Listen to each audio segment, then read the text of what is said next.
I'm also not good at wearing suits, working 9 to 5 and sitting down all day. Yeah. I do remember you had the most beautifully organised desk at KPMG. And I also got in trouble for being too casual at work. And I had to go to a shop and buy a black suit and I cried. If that wasn't a sign, I don't know what was.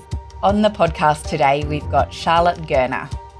You kind of got to hit rock bottom before you make big decisions and choices. Charlotte is not an accountant, but she used to be one.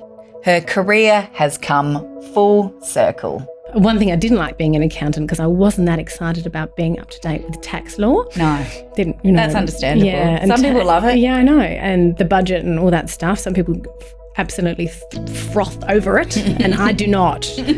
Starting as an accountant in pain from sitting to an occupational physiotherapist and Pilates instructor with a passion for helping people not get injured in their workplace. It is quite hard to make a change when you're in the same place, around the same people, doing the same things. Charlotte runs a successful business, Benefit Corporate Health, which helps companies prevent injuries amongst their workplace through preventative strategies like workplace Pilates, yoga, manual handling training, and the like. Hi, I'm Charlotte from Benefit Corporate Health, and I'm excited to be on the Accountants on Purpose podcast with the wonderful Sarah today. Hi, I'm Sarah Bartholomew's from YouLegal. The Accountants on Purpose podcast showcases inspiring accountants who are leaders in their field. And then it just came to me like a bolt of blue. What makes them tick? Love it. How did they get to where they are? I want to inspire. And what do they do now for their teams, their clients, and the world? Charlotte, what's your favourite guilty pleasure? I was thinking about this one and I really quite enjoy a banana with Nutella on it. So you get the banana and you eat a bit and then put a bit of Nutella on and go from there. It's very tasty. Or strawberries as well. How often do you do that? When I have Nutella in the house, probably 3 times a week, I think. Wow, that is a guilty pleasure. It's out there now. It is. Yes, unfortunately. No, but it's, I don't know. I'm trying to give up chocolate and I'm not doing a very good job. It's a bit like fondue though, isn't it? Yeah, it's hazelnut easier. Yes. And I'm not just trying not to eat it just straight out of the jar. I feel I have some fruit with it. I feel a little bit better about myself. I don't know. If you could relive a moment from your childhood, what would it be? Now, this is a tricky one because I'm trying to think of one that wasn't too ego-based, but I used to run a lot as a child. You did? And I did have a few moments in my childhood where it was pretty fun. Yeah. And like I have memories of doing relay races and the blue team was coming last and I was the last person to get the baton and then I zoomed past everybody and that was just awesome. Yeah. So those sorts of memories of being fast, and I don't just get to do those sorts of things anymore. I don't get to do much competition or anything like that. I do miss that. So. You do like to win things. I do. Maybe you should play more board games. I'm quite good at board games. I know. Yes, it's a good idea. But then, I don't know, playing with your children's a bit hard because you've got to let them win every now and then. No, it's true. And Patrick takes so long to play snakes and ladders and it just kills me. And then he changes the rules halfway through and you're like, that's what they do. This doesn't make any sense. And it just drives me mental. But he's quite good at memory though, so I give him that. My kids are really good at Snap. Yeah. I can't win against them even if I try. Oh. Yeah. I'm sure that will be Patrick very soon. You should try and play against them. What makes you laugh?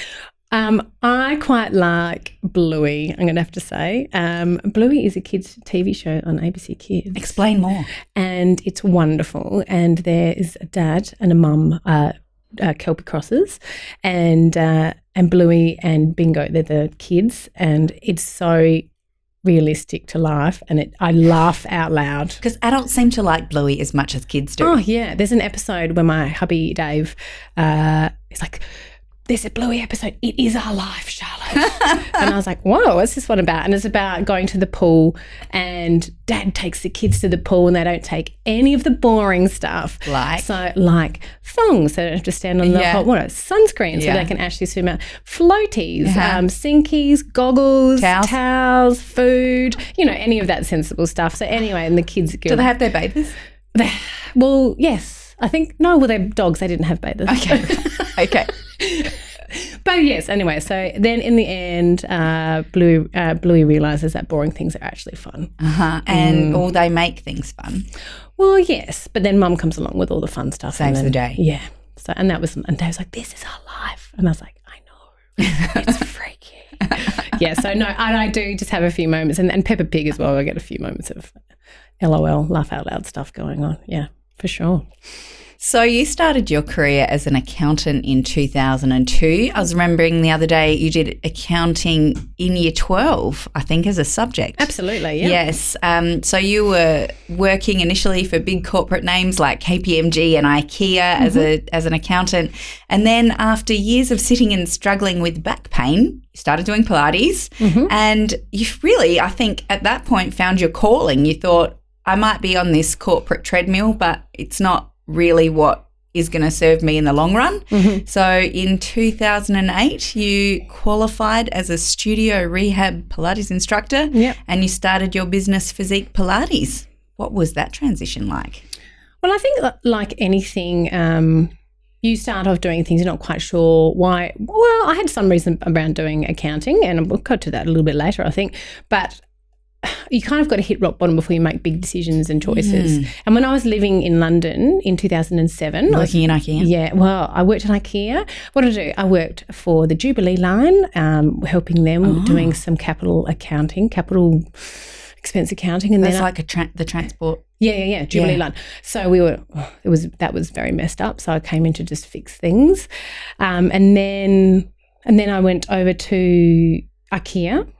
And they paid an absolute pittance. And I remember you saying it was very surprising how disorganised they were. It was horrific. Considering that it's IKEA. And I can talk about random accounting things, which I find a little bit boring and only accountants would appreciate. But they were capitalising everything. So their capital accounts. So you know how in IKEA they set up little spaces, like little pretend rooms? So that would be part of a capital expense. And then they would throw things away, and then they would negative capital expense items from that. Send them to junk.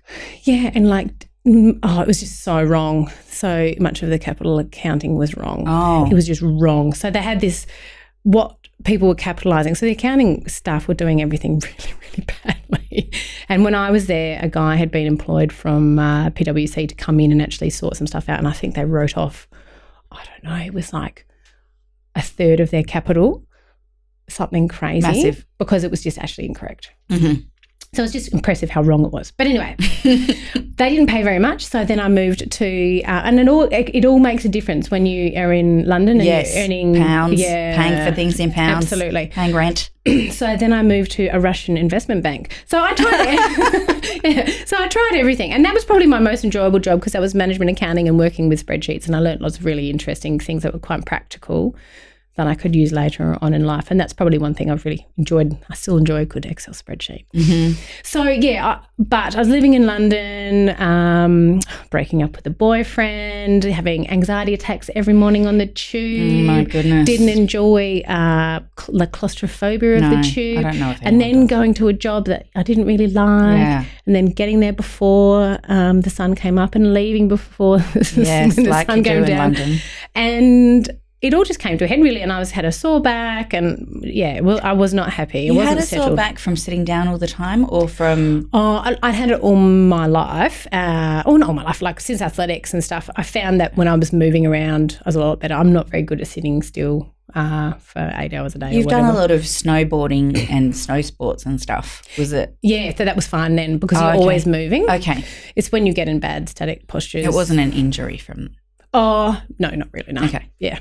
No, it's just, I just found it really uncomfortable, and I don't enjoy sitting for long periods of time. I'm not sure many people who do. But anyway, so basically hit rock bottom, decided that we started doing the Pilates. That was the only thing that was really helping my back. Obviously, when you have chronic pain, you've had a pain for more than 6 months, it becomes a chronic kind of pain scenario. And when you're stressed and tired and not enjoying your life, everything else will get worse, including pain.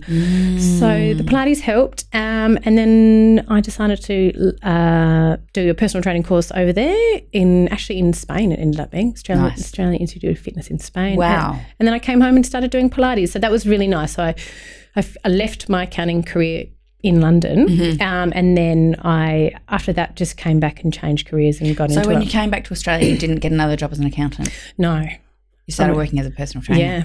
Started doing my personal training and my Pilates qualification. And so that was really good, actually, I think, to actually make a full change, because it is quite hard to make a change when you're in the same place, around the same people, doing the same things. But I'd lost a lot of weight from anxiety and I was not in a good way. And so it was really good to then come and change and make a big decision to change. But it's hard to make decisions until you have something like really bad. That forces you to. Yeah, because it's hard to make those sorts of decisions, especially if you, and at that time in my life I didn't have any major responsibilities like mortgages or kids or anything like that. So, so it was a great opportunity to be able to move on to something different. It was a big pivot. Yes, absolutely. In 2012, you enhanced your skills doing a Masters of Physio. Had you already done your physio undergrad at that point? No, so I have a commerce undergrad. Yes. And then okay. Yeah, so that's how it works. And then postgrad in marketing. Yes. And then I went on to Masters of Physio. And then you sold your Pilates business in 2015. Yep. And you've since rebranded that and become Benefit Corporate Health. So rather than doing classes for everyone, you now do them for corporates. So it's been a huge journey. What is it that's kept you going? Well, I just think there's no anything that's kept me going. I think once you make a decision, I think more than anything, the tyranny of choices is probably the hardest thing. So once you make a decision and you, and then you're happy with that decision, it's very easy to continue on that path because it's fine. You know that you're on the right path. So I think finding the journey and choosing that journey is a lot easier once you're on the journey to just continue on, as opposed to making the decision to start the journey. I guess that's a way to put it. Yeah. So once But I think there's lots of decisions in that. Like I think having sold a business is such an incredible achievement, firstly, like that you created something that someone else saw value in and wanted to pay you for is something that so few business owners ever achieve.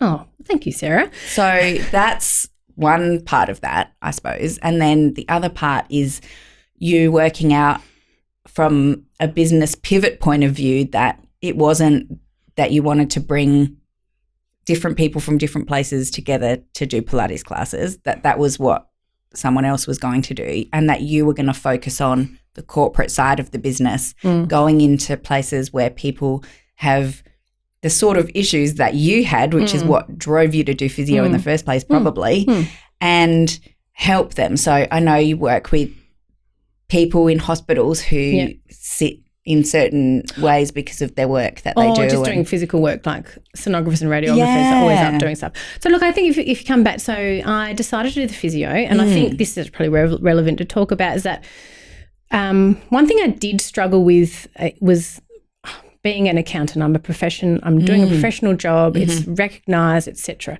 And then moving down just to be a Pilates instructor, I felt like I was selling myself a little bit short.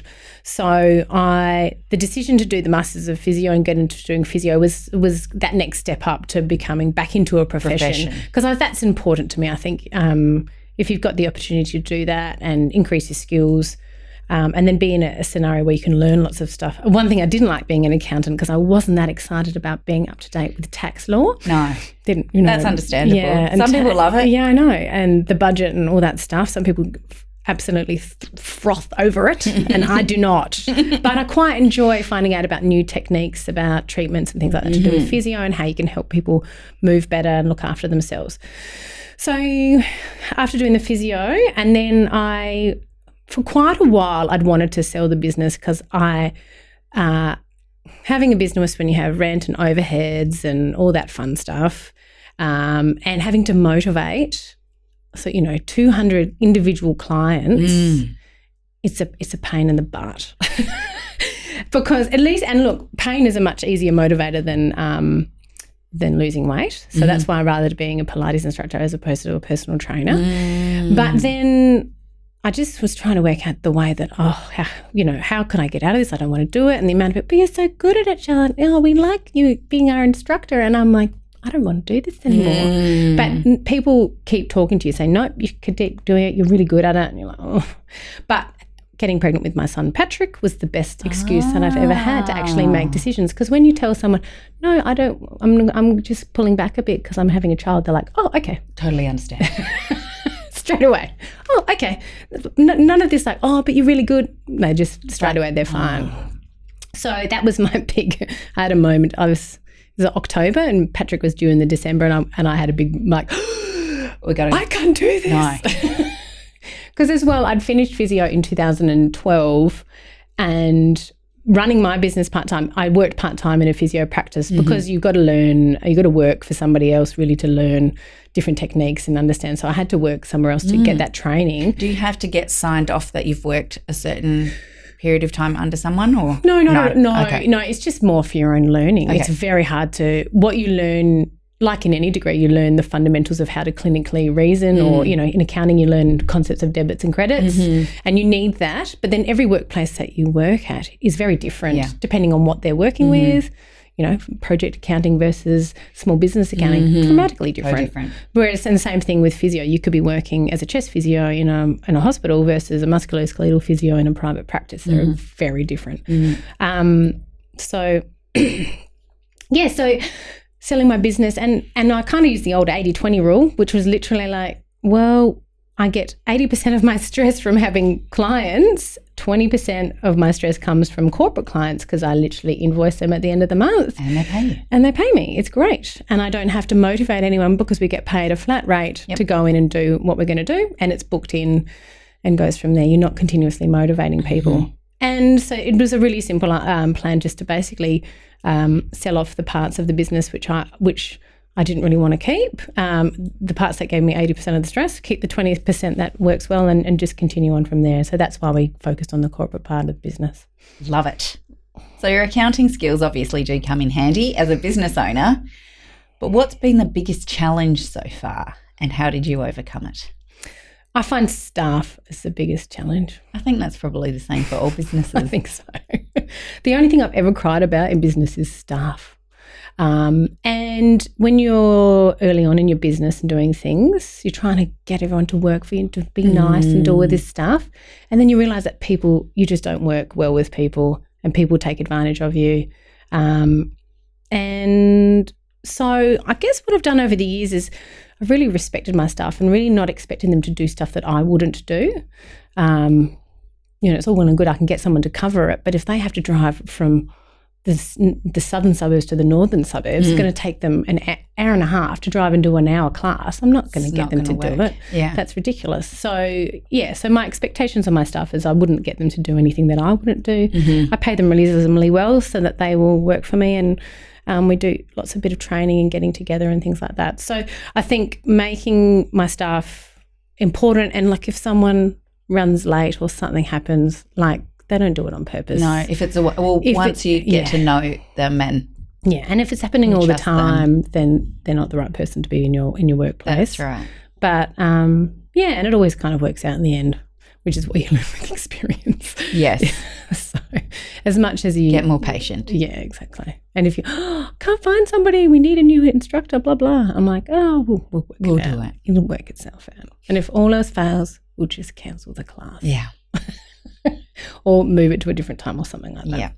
Yeah. So I think but I think looking after your staff is really important, and being flexible with them and treating them like you would want to be treated. I think is really important. It's a good lesson. You've been thinking about values a lot lately. Why are they important for you? So I had a discussion with someone recently and they were talking to me about my business and, so tell me about your business. And I feel like I'm not successful sometimes because I don't have a huge business with lots of staff and massive turnovers. But I've actually made that choice because of my values, I've realised. And so and part of my values are to do with family, being aware of the environment, making sure I'm learning new things.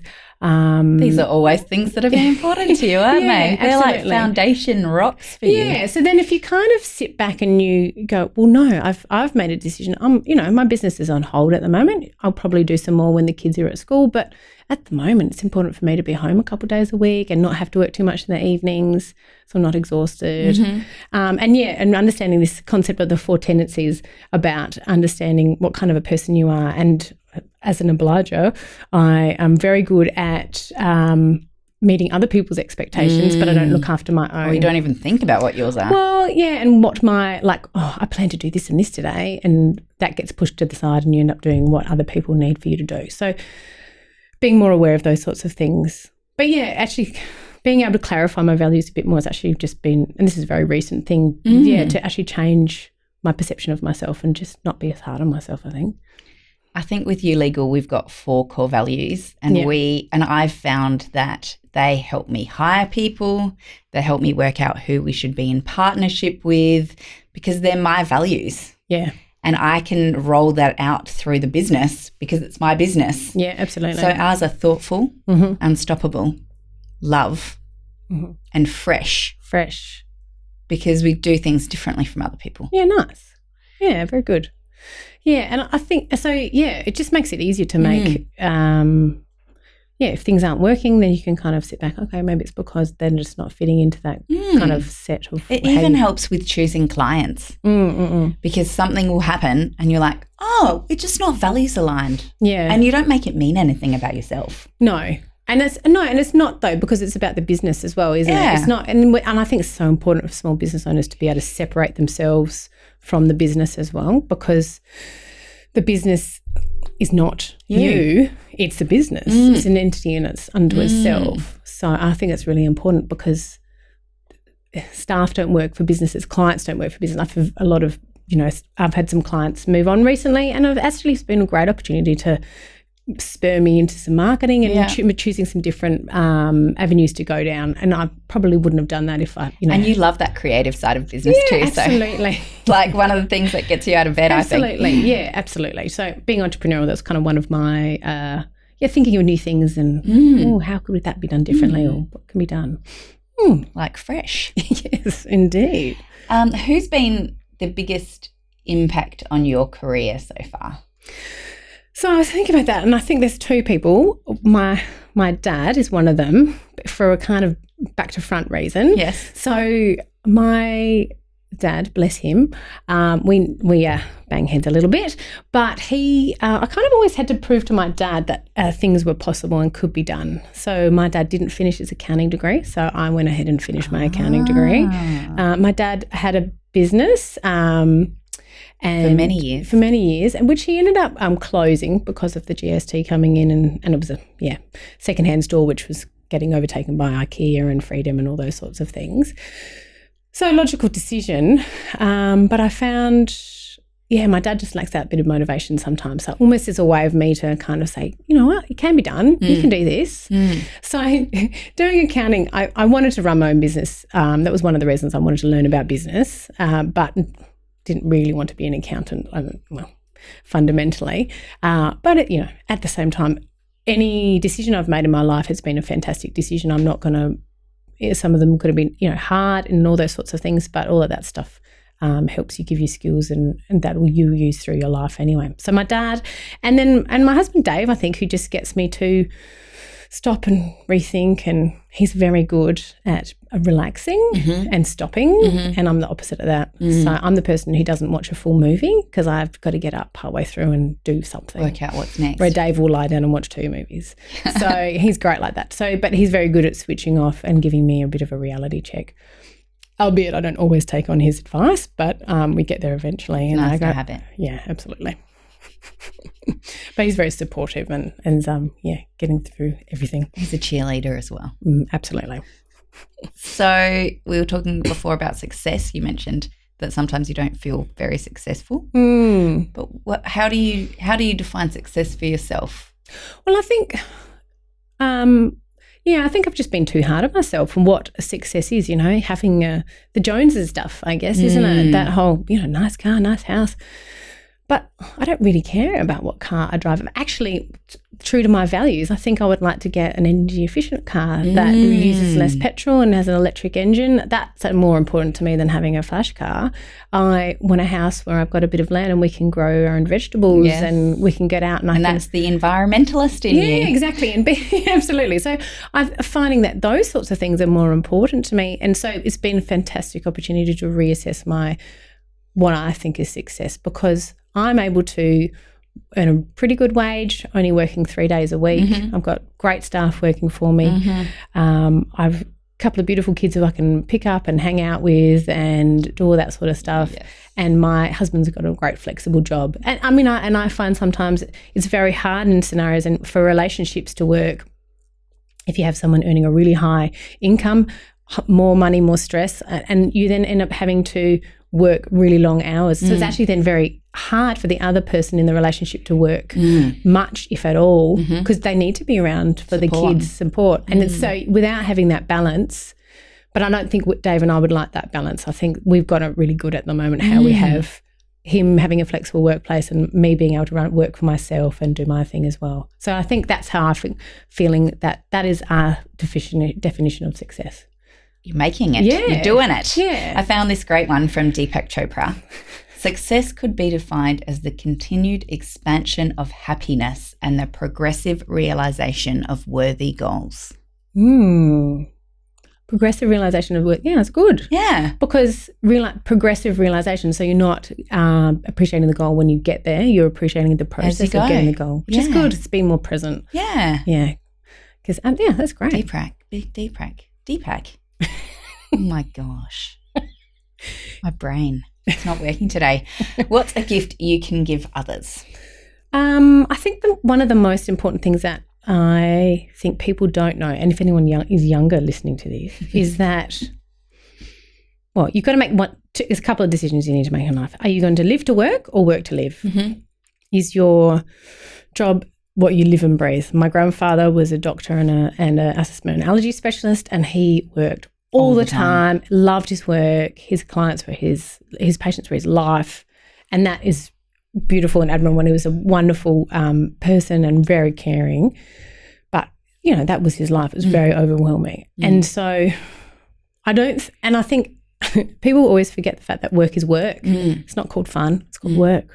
So there are going to be parts of work that you're not going to enjoy, but you should be able to get through the day and be happy with what you've done and things like that. And I guess one of the main reasons I moved from accounting is that I wanted to feel like I could help people, and I also found my ability to use my intuition and talking with people and educating people was not used in my accounting world. I'm also not good wearing suits, working 9 to 5 and sitting down all day. Yeah. I do remember you had the most beautifully organised desk at KPMG. And I also got in trouble for being too casual at work. And I had to go to a shop and buy a black suit, and I cried.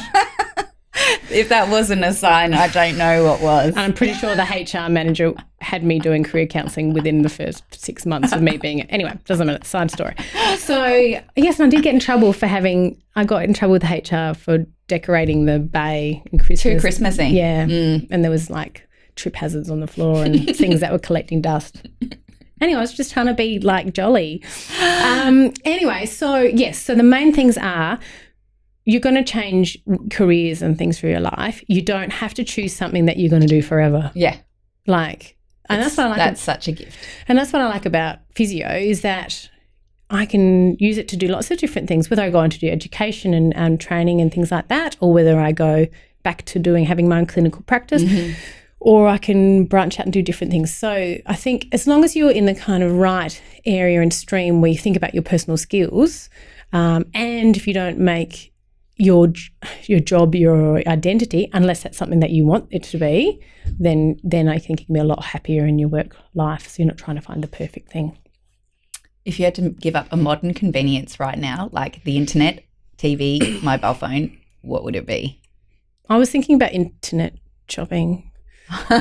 It'd be good to give that up, would it? Well, I am giving it up at the moment. Oh, really? Yeah. Well, I'm deciding. I was just listening to a podcast the other day about slow fashion and reducing all these crappy clothes and stuff that are around at the moment, and trying to mend, make, or thrift. It's a bit like you, Sarah. Went through your not buying any clothes for a while. I really only buy now from thrift stores. Oh, really? Beautiful. See, and that's fun, and adjusting. And I used to do that when I was younger, and it does take time. You're so good at it. You do need time. Yeah, and that's the thing. Put it in the diary. So, and I was thinking about, because it was really interesting listening to this podcast, because it's so true. now we'll just go and get something from the shops and whatever, and it's cheap and easy. Whereas with my mum, we would go like end of every season, we'd go to this particular clothes store that really lovely clothes, and we would get the stuff on sale, and that would be our outfit. It was super exciting. Whereas now my kids are like, well, they're just, I want that and this, and I'm like, well, no. $4. We'll just Yeah, get it. exactly. $4. I'll just get it, which is terrible. And then it gets grown out of, or it's so crap, it just dies. So anyway, so I think trying to find things that are made with better quality or are recycled and reused and things like that, or bought from a thrift store. So internet shopping, except I will not get rid of internet food shopping where I go and pick it up. No, I need that. You need that. Everyone needs that. Is there anything I should have asked you that I haven't asked? I can't think of anything. What about what you would tell your 18-year-old self? Oh, I wasn't very happy when I was 18. I was doing year 12 over 2 years because I'd stopped doing athletics. That sucked. 18-year-old self, it'll be fine. It'll work itself out. Stopping athletics was a good thing. Then I went and became a snowboard instructor for 5 years. That was super pretty fun. right. It was pretty good. Yeah. Everything happens, not everything happens for a reason, and you just let it be. But your life runs in certain paths, and I think actually one of the best advice I got when I was 18, I went and saw a palm reader. No, tarot card reader. Okay. And she said to me, you have 3 paths and each of those paths will bring you back to the same spot. So that was great. It gave me an opportunity to go, well, okay, well, I'll go travel then. And confidence. And not feel stressed about like I should be going and starting doing this and doing that and working or doing this degree or whatever. Yeah, so that was great. So I think just going with the flow a little bit more and not thinking too far in advance. Thanks for coming in today. My pleasure. Thanks for tuning in to the podcast today. If you're still listening, you can find the show notes on our website, ulegal.com.au. You're welcome to go ahead and subscribe, leave a review, and share the podcast with anyone that you think might benefit from it, anyone that you think is open to helping us create a world with a purpose that's higher than profit. If you're an accountant on purpose, feel free to find our Facebook page and join our community.